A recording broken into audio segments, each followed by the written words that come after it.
So today's video is just going to be about changing the brake pads. They're getting a bit low, so yeah. Here's a basic guide. Chuck the rear wheel, handbrake on, pop it in gear. You're going to want to get the jack ready to jack it up. So before you do that, 19mm wrench or whatever. And yep, straight on there, undo them lefty loosey onto the jack.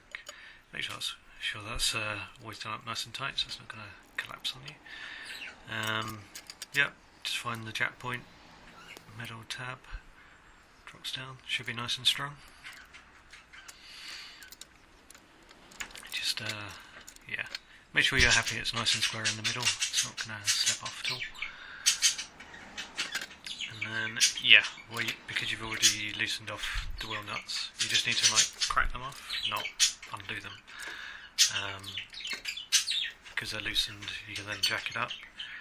And then, yep, as soon as the wheel's kind of free of the ground, you can take it off. As you may have spotted, I used a axle stand at the front, just to help support. Yeah, so the brake pads weren't too bad, but they were getting, close to the limit, so no harm in swapping them. Yeah, there's a bolt at the top and the bottom of the caliper, and when both those are undone, you can actually just pull the caliper straight off to the front. So this is a 14mm fitting. Once it's on there, you're going to push it towards the front of the car if you're on the right hand side of the vehicle. Yeah, these came out really easy. Once they were cracked off, they were pretty much yeah, kind of hand loose. You could just undo them very easily.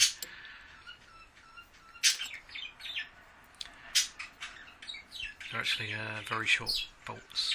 You can see just the other side of the kind of caliper, there's a little nut, and it's actually that it fixes into. So yeah, I just laid them down in a way that I know that I'll put the bolt back in the same hole that it came out of.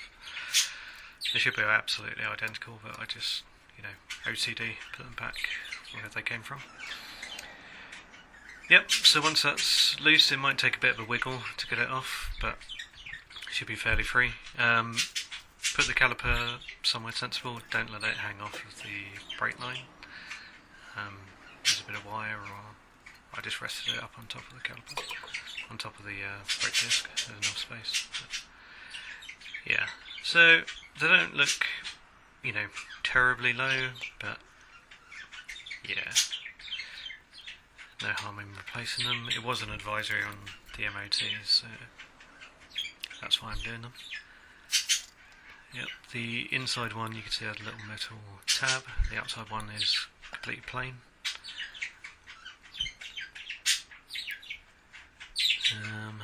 And then, yep, these are the replacements. So yeah, whilst the other ones didn't look too bad, you can see these are quite a bit thicker. Yep, if you find the old ones don't pop straight out, then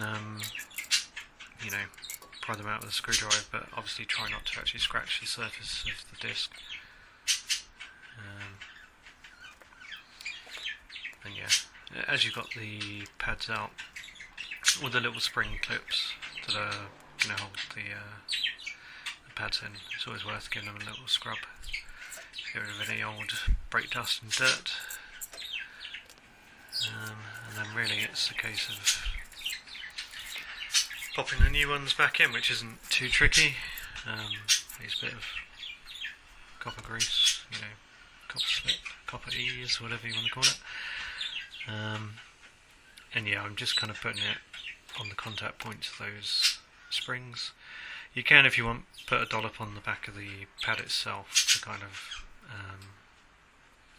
if you know where the piston is actually going to press against, and you're worried that it might squeak, then you can just put a little ring where the contact surface is. yeah, just, you need a tiny amount of this. You don't want to stick loads of it on and it goes all over the discs. Yeah, basically you don't want anything on the disc surface at all. So yeah, a bit awkward. I'm doing all of this with one hand, so yeah, basically just slide it in as you got it out. You can see I do it a little bit awkwardly. But yeah, because there's a little bar that goes around the front, you need to put the the leading edge in first, and then it will just slot straight in. Back one's even easier, there's even more space. They should slide straight in, and then it's just a case of winding back the caliper.